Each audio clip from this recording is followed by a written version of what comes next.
Chad, Kendrick Perkins and JJ Redick, they provided, I'll say, entertaining television for First Take. Stephen A. Smith was on screen. He didn't say all that much. He didn't need to. And you stumbled upon this morning. So it was uncomfortable yet entertaining television. And I don't often watch First Take, but I happened to be home and turn on the television, and the timing was impeccable because as I turned on the TV, this is what I heard. You know it happens. So for you to come over here and say, oh, that's not who Jokic is. That's not the type of person he is. It's not in his nature. Before Giannis did what he did 2 nights ago, did anybody think it was in his nature? Did anybody know how he was feeling? I want to just say something. Stephen, I mean no offense to you, and I mean no offense to First Take, because I think this show is extremely valuable. It is an honor to be on this desk every day. It really is. But what we've just witnessed is the problem with this show, where we create narratives that do not exist in reality. The implication, what you are implying, that the white voters that vote on NBA are racist. They favor white people. You just said that. Yes, you did. Yes, you did. Yes, you did. That is exactly what you implied. That is exactly what you implied. Secondly, hold on. I did not call. I stated the facts. And you're not about to sit up. We all know what you implied the other day. We all know what you implied this time. I stated it's the facts. It's the facts. It's the facts. Okay. Secondly, no one said that players don't stat pad. No one said that players aren't aware of their stats within a game. You're talking about Giannis doing it. That has nothing to do with Nikola Jokic. My point that I made the other day, which is a valid point and which I will stand by, is that Nikola Jokic does not care. What he cares about doesn't fit your narrative. So your narrative to discredit him somehow, to discredit what he's doing, it's not based in reality, Perk. And no one is disrespecting Giannis. No one is disrespecting Joel Embiid. Look, earlier in the season, you could have made an argument for Luka for MVP. You could have made an argument for Tatum. Right now, 65 games, 17 to go, there's 3 guys you can make an argument for. And they all have valid arguments. Embiid, Giannis, and Jokic, they all have valid arguments. Nobody's discrediting them.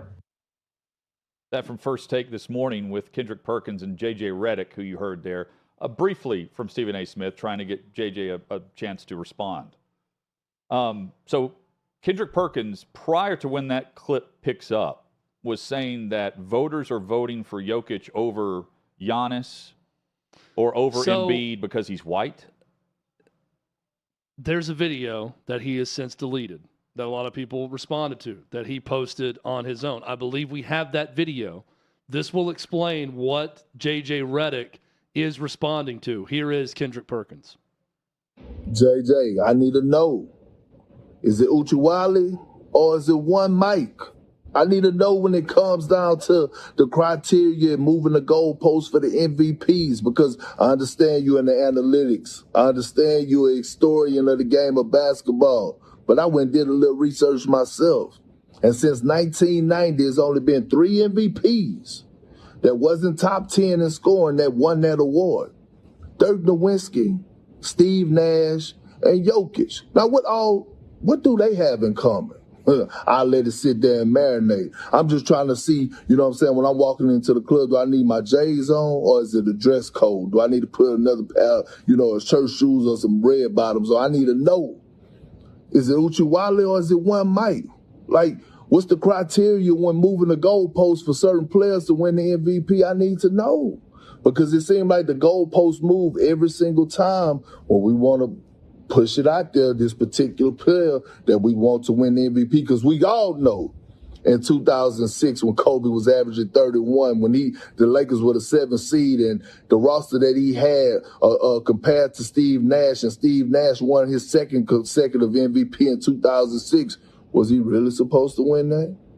Was he really supposed to outdo Kobe that year? I'm just trying to figure it out, bro. I'm trying to get an understanding. What's the criteria and why the goalposts move for certain players? Is it Uchiwali or is it one Mike? Carry on. So now to get a definition of Uchiwali versus one Mike or whatever that is, we got to go to our correspondent, Davey Hudson, who did the necessary research before the show. I have no clue. I'll be completely honest. I have never heard that expression before. I have no clue what he's talking about, but Davey Hudson has done the research. Yeah, so I had to go to Urban Dictionary on this one because I'll be honest, it took me like a few minutes just to figure out exactly how to spell out what he was saying. But Uchiwali, or is it one mic, comes down to it's a phrase commonly used to point out hypocrisy and double standards in people, organizations, or governments. And so it originates from a Jay-Z song back in 2002. But you would just say, is it Uchiwali or is it one mic? So here's the thing with all of this. Kendrick Perkins is picking a convenient year to start because in 87 and 89, Magic Johnson won league MVP, and he was not in the top 10 in scoring. So starting in 90, okay, you can say, well, that's his version of modern era, whatever. He's picking a convenient time. Now, when he says, I did not say that, well, technically he's right. He didn't say it. He did imply it. Sure. He says 3 white players, 2 of which are European, 1 Serbian, 1 German, and then Steve Nash, who is Canadian, but all 3 white, won it. And he's asking, why do you think that is? Why do you think that's the case? We all know what he's implying and what the implication is. And JJ Redick's not an idiot. He knows what he's implying also.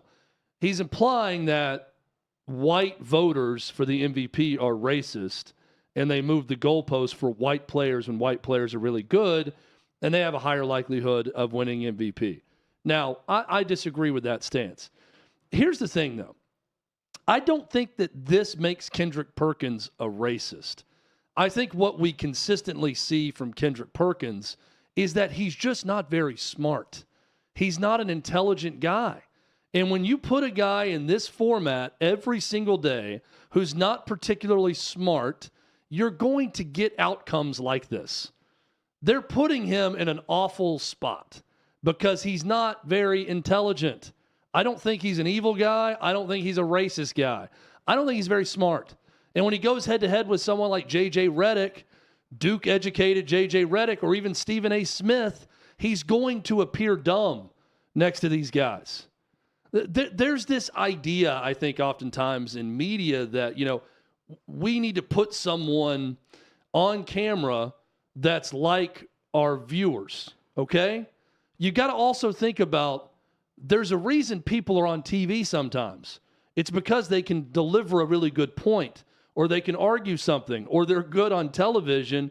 You don't just put anyone on TV because you think, well, our viewers are like this, so it'll be good. Well, you have viewers for a reason because they like the show and who's on there. Not everyone should go on camera or go on television. And I think Kendrick Perkins is a great example of this. I've thought this throughout his career in media. He's not smart. That's my biggest problem with Kendrick Perkins. It's not an ESPN culture problem. It's not a racism problem. The guy's not very smart. So his line of thinking is you got to be top 10 in scoring. Is that what he's saying? His line of thinking is clearly that white guys get a break. Based on top 10 in scoring. Yeah, they had this. They had a whole other side argument too, Hutton, though, about Russell Westbrook was crushed because he was padding stats when he had the triple-double record. Right. And Jokic is getting triple-doubles all the time, but he's not padding stats. He's just doing it the right way, and he's a team player, unlike Russell Westbrook. Well, Frank Isola, NBA reporter, he's been on our show. He's also joined Dan Doggett multiple times. He notes that Jokic won the award last season. He finished 5th in total points. He was 3rd in points the year before, the season where he won his first MVP. So I don't know where his argument for finishing top 10 in scoring is for specifically Jokic. It's also sad when you have to manufacture this to get people interested in talking about the NBA. Yeah. NBA is not a storyline if not for this debate this morning on ESPN. We're not talking about it today. I'm honestly... It's that boring. I think the story here, though, is less about MVP and who should win. I don't care. I don't. This argument doesn't make me care. If Jokic wins or Giannis or Embiid, I do not care. I think the big storyline is JJ Redick stood up on an ESPN show and said, let me tell you the problem with this ESPN show. It's that you push narratives and say dumb things, and people actually believe them. Well, and when you say things like this, people actually believe they're true, and it's coming from it's not reality. A player in JJ Redick and also media members who have backed the league multiple times on issues. It could be race related. It could be anything. And so when you have those who have been with you, in the fire, debating things on your side to say this, now you're pointing the finger at your own colleagues. That's the thing that really stood out to me is you've got Kendrick Perkins pointing to the NBA media as being racist, insinuating that. So it's two big takeaways from it. One is what I said about Redick. Crazy that, I just thought it was interesting that he stood up on First Take and said, let me tell you the problem, Stephen A., with all due respect, with your show is that you force narratives out there that aren't based in reality. And part of the problem. And you're part of the problem because people believe these narratives. Molly Karam came back later and said, I would like to defend that and say, we are a debate show. We're not here to force narratives. We don't come in with a narrative and say, let's get people to believe this. People offer their opinions back and forth, and basically, that's the opinion of one panelist or whatever it may be. The second big takeaway is that is a big problem at ESPN, and I think probably more of a problem than other places is people don't think twice to call a white person racist or white people racist. It's not even a second thought about it. You are completely protected if you're Kendrick Perkins and you say white NBA MVP voters are racist or you insinuate it. There needs to be hesitation before you call people racist. Anyone, I don't care what race you are, you should hesitate before making the argument that something happened because of racism. And I do think that ESPN and a lot of sports media is in a place right now where you are completely comfortable to call a white person racist on camera and get away with it and it be fine and no one to challenge you. So I applaud JJ Redick for standing up and saying, it's just not true. The voters who cover the NBA that are white are not racist. They're not making decisions based on race. And he's almost saying, it's amazing I'm having to tell this to you right now and that we're having to have this conversation. So those are my two big takeaways from all of it. 17-ish games left in the season to play out.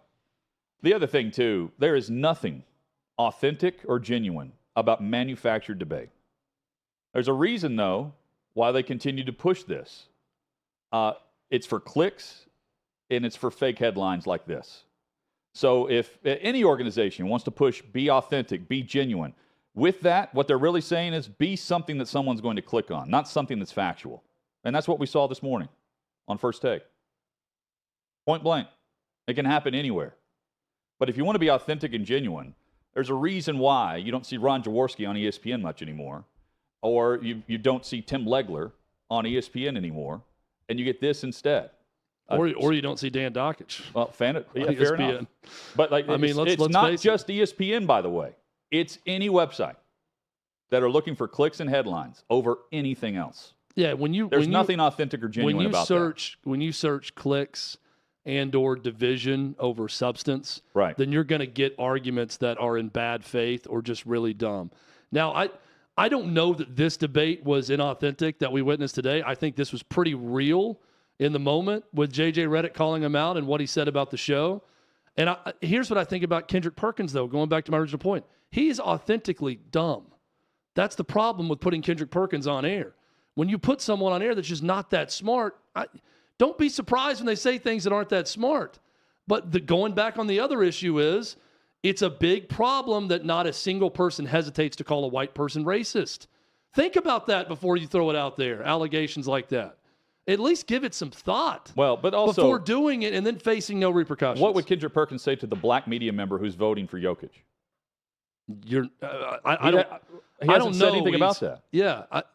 Again, he's lumping everyone into the voter category. Right. Which is just, as you're saying, it's dumb. And he'll never have to apologize for it. Of course not. He deleted the video that he put out. No, you know why? Because they accomplished what they wanted. We're talking about it today, and we're not talking about anything regarding the National Basketball Association. That's my overall point. I disagree. I don't know that ESPN wants us saying... They want Kendrick Perkins doing it. That's why they keep him out there. Because he'll continue to push this. I don't know that ESPN, though, wants us saying that, they don't hesitate to call white people racist. Well, they would. I'm pretty sure ESPN does not like OutKick. They would say, of course not. But I don't think they would they say like Kendrick Perkins. He's allowed to state his opinion. The thing that they won't do is penalize JJ Redick either.